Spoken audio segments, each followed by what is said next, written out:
चर्चा में बारू रानी, चर्चा में बारू रानी के चढ़ल जवानी होखेला मन पानी पानी, तोहरा में खर्चा बेसी चर्चा में बारू रानी।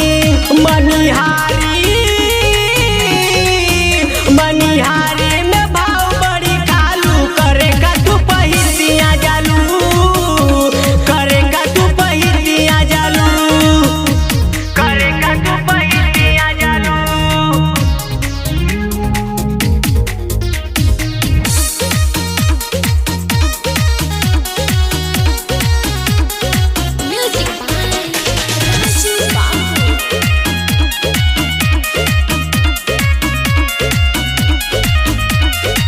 देखी के तोहार गोराई मन हो जाला हेराई, संजय कुमार अमन के देखी के भाव तू इतना खाली।